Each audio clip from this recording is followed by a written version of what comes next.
Hello दोस्तों, नमस्कार। तो आज हम जेएफटी कमीशन 26 फरवरी 2026 को जो जेएफटी का कमीशन हुआ उसकी जो सेकंड शिफ्ट में जो कंप्रीहेंशन आया था, तो आज हम उसको सोल्व करने वाले हैं। कंप्रीहेंशन एक ये 5 नंबर का कंप्रीहेंशन था।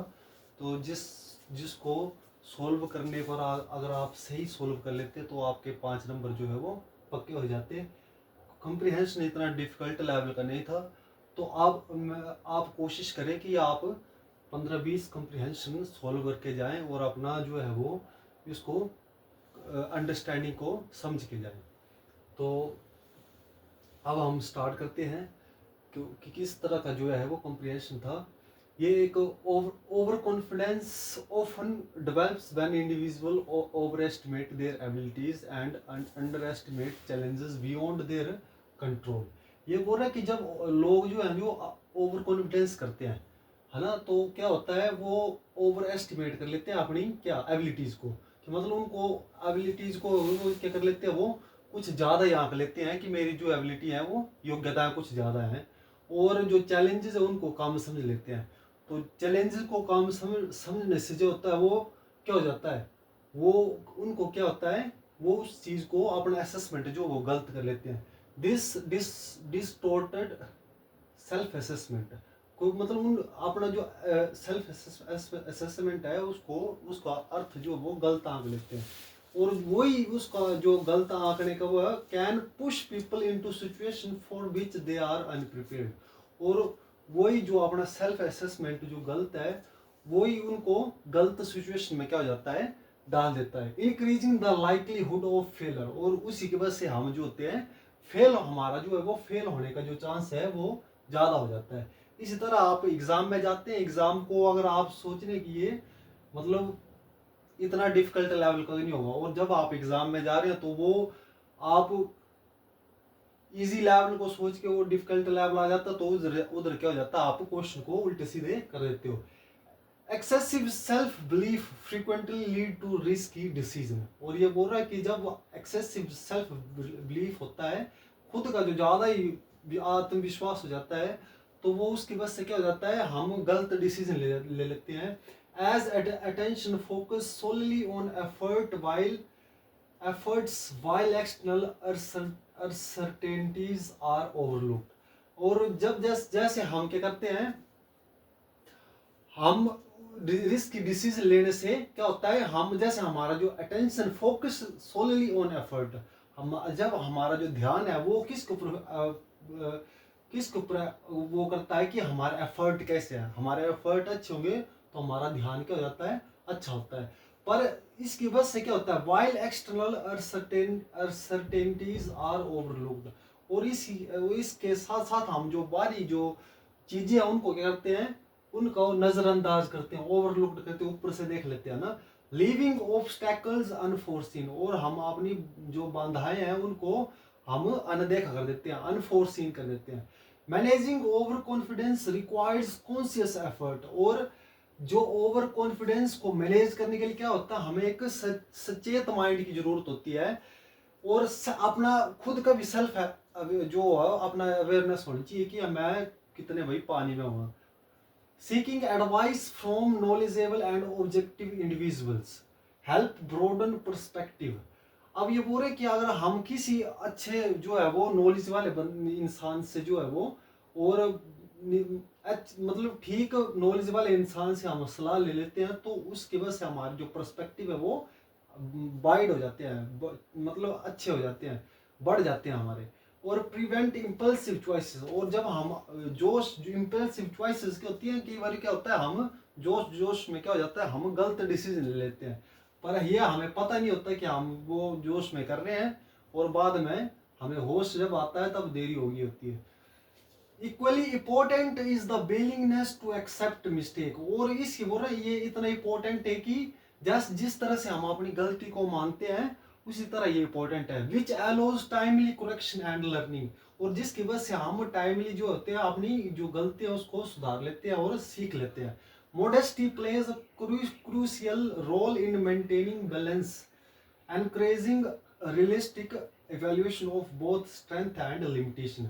मॉडेस्टी क्या होती है? विनम्रता। हम में अगर विनम्रता होती है किसी चीज को लेकर, जैसे हम जो विनम्र होते हैं, आप अक्सर देखेंगे कि जो विनम्र लोग होते हैं वो शांत किस्म के होते हैं। उनको ना ज्यादा गुस्सा आता है, ना ज्यादा वो जो है वो ओवर रिएक्ट करते हैं किसी चीज के प्रति। वो मतलब किसी चीज के ऊपर बड़े ध्यान पूर्वक जो है वो सोचते हैं। तो ऐसे लोग जो होते हैं वो अपने जो है वो मतलब खुद को बैलेंस कर लेते हैं, और encouraging realistic evaluation of both strength and limitation. और वो इसकी वजह से क्या होता है, वो अपना जो आकलन है वो एक सच्चा मतलब सही आकलन कर पाते हैं, जिसकी वजह से क्या होता है, उनकी जो होती है अपनी स्ट्रेंथ और जो लिमिटेशन जो अपनी सीमाएं हैं उनका जो वो सही आकलन कर पाते हैं। Those who remain open to others experiences tend to act cautiously। अब बोल रहे कि जो अदर के जो औरों के अनुभव के प्रति क्या होते हैं, औरों के अनुभव के प्रति क्या होते हैं, सावधानी पूर्वक जो है वो, और मतलब सोच समझ कर जो है वो क्या होते हैं, रिएक्ट करते हैं, है ना। और मतलब उनको उनको सुनने के लिए क्या होते हैं, मतलब तैयार होते हैं। तो वो क्या करते हैं, वो कभी भी क्या होता है, while individual trapped with their own assumption. और कभी कभी जो होते हैं हम अपने पूर्व अनुमान के प्रति, पूर्व अनुमान से क्या हो जाते हैं, हम क्या हो जाते हैं खुद ही अपने अनुमान में क्या हो जाते हैं, फंस जाते हैं। जैसे मैंने सोच लिया कि मैं एग्जाम क्लियर करके आऊंगा और पेपर तो इजी आया होगा, मैंने पूर्व अनुमान लगा लिया। पर जब मैं पेपर में देने गया तो मेरी जो एजुप्शन, मेरा पूर्व अनुमान था वो सारा सारा क्या हो गया, गलत हो गया। और मैंने खुद को मिसवैल्यूएबल इनसाइट। और मान लो किसी ने मेरे को बता भी रहा था, कोई अगर कोई नॉलेज वाला कोई टीचर कोई बता रहा था कोई, है ना, कि बच्चे ऐसा हो सकता है कि आप खुद को मिस जज कर रहे हैं, तो मैंने उनको इग्नोर कर दिया कि कोई मतलब मैं सही रास्ते पर हूँ, आप मुझे गलत बता रहे हैं। और मैंने खुद को क्या कर लिया, मिस जज कर लिया। तो मैंने उनका क्या कर दिया, मिस वैल्यूएबल इनसाइट, जो उनका जो ज्ञान था मैंने उसको क्या कर दिया, मिस कर दिया। Therefore balance judgment guided by humility and awareness. और तो एक बैलेंस जजमेंट के लिए क्या चाहिए होता है, ह्यूमिलिटी, विनम्रता चाहिए होती है, और अवेयरनेस चाहिए होती है। अवेयरनेस मतलब जो आप जागरूक रहते हैं ना, जागरूक रहे, इस जागरूकता is essential for sound decision making. और ये सब किस लिए किया है, एक अच्छी डिसीजन मेकिंग के लिए और लॉन्ग टर्म सक्सेस के लिए। लॉन्ग टर्म सक्सेस के लिए क्या चाहिए होती है, एक अच्छा डिसीजन चाहिए होता है। तो इस तरह से ये हमारा पैसेज था। तो इतना टफ भी नहीं था, पर हाँ थोड़ा सा जो है वो प्रैक्टिस की तो जरूरत थी। बिना प्रैक्टिस के तो कुछ नहीं हो सकता है। और फिर हम जो है पेपर में जो होते हैं हड़बड़ा जाते हैं, फिर हम तुक्के मारने लगते हैं। तो तुक्के मारने से क्या होता है, जो नंबर जो है हमारे वो क्या हो जाते हैं, कट जाते हैं। तो इसी तरह से इसका जो पहला क्वेश्चन था, मतलब what is the overall tone of the passage, कि इस पैसेज जो है हमें वो क्या कहना चाहता है। तो ठीक है, मैंने दो दो ऑप्शन लिखे हुए हैं ताकि मेरे पास जगह कम थी, तो मैंने सोचा कि दो दो से ही काम चला लेते हैं। इससे क्या होगा कि आप दो में, या मैंने दो जो ऑप्शन लिए वो नज़दीक के लिए हुए हैं, तो आप खुद जज करेंगे कि कौन सा ऑप्शन हो सकता है ना। तो पहला ऑप्शन ये है कि ह्यूमरस एंड लाइट हार्टेड।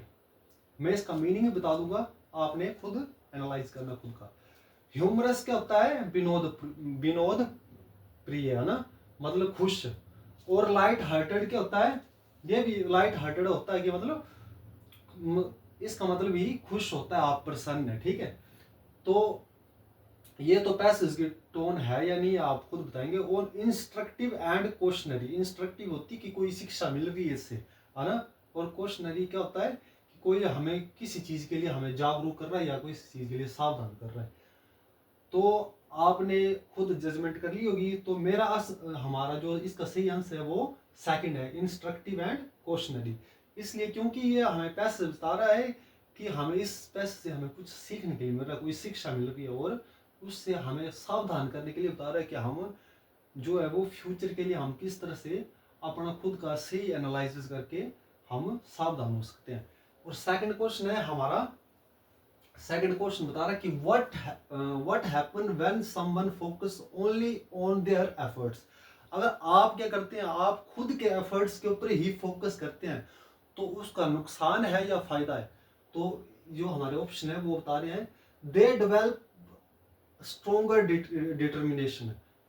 ये बता रहा है कि इससे क्या होता है, अगर हम अपने एफर्ट्स के ऊपर ही फोकस कर रहे हैं तो उससे हमारे स्ट्रोंगर डिटर्मिनेशन मतलब दृढ़ संकल्प की जो है डिटर्मिनेशन, हमारा जो एक मजबूत इरादा होगा। और दूसरा ऑप्शन ये बता रहा है कि they overlook external factors that could affect outcomes.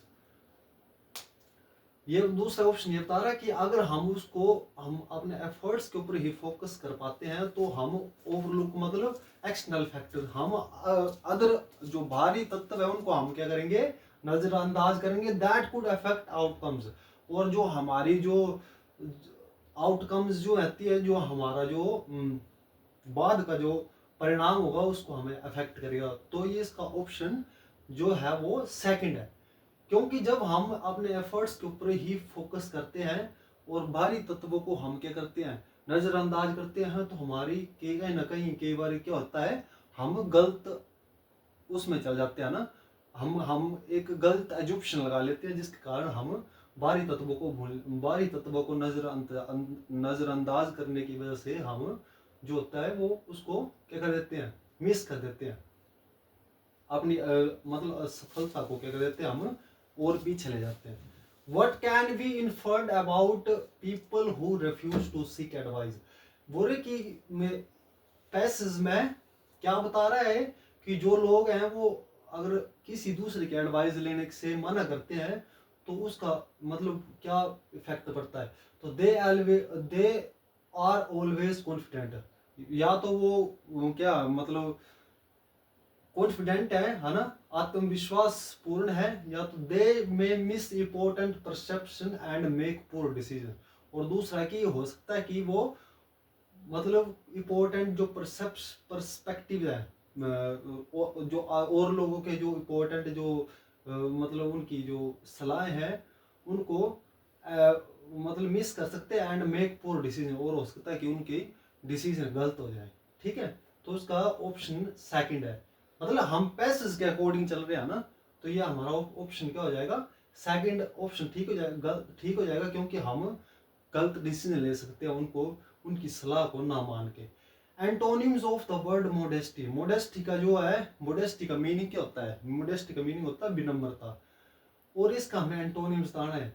तो सबसे पहले है एरोगेंस, एरोगेंस होता है आक्रामकता, प्रूडेंस होता है चालाकी, है ना, क्वेश्चन होता है सावधान, और पेशेंस होता है धैर्य या संयम या टॉलरेंस को सहन करना, है ना, संयम बनाए रखना। तो मोडेस्ट जो विनम्र इंसान होगा उसके अंदर चालाकी भी होगी, सावधानी भी होगी और धैर्य भी होगा, उसके अंदर एरोगेंस क्या होगा, जो है वो एरोगेंस नहीं होगा। तो मोडेस्टी का एंटोनिम्स क्या हो जाएगा, arrogance. What option best describe the structure of the passage? इस पैसेज का जो स्ट्रक्चर है वो कौन सा ऑप्शन हमें बता रहा है, कौन सा ऑप्शन बता रहा है? ऑप्शन ए बता रहा है नरेटिव, डायलॉग और रेजोल्यूशन, और दूसरा बता रहा है प्रॉब्लम सॉल्यूशन एंड कंक्लूजन। तो हमारा सेकंड ऑप्शन है कि पहले हमें प्रॉब्लम बताई जा रही है, उसके बाद हमें सोल्यूशन बताया जा रहा है कि सोल्यूशन कैसे है कि हम एक नॉलेज वाले जो है वो इंसान से हम सलाह ले सकते हैं, और इस तरह से हमारा कंक्लूजन हो सकता है। अब मैं इसके बाद की वीडियो में जो है वो जम्बल्ड सेंटेंस की डालूंगा, तो आप उसको भी एक बार देख लें।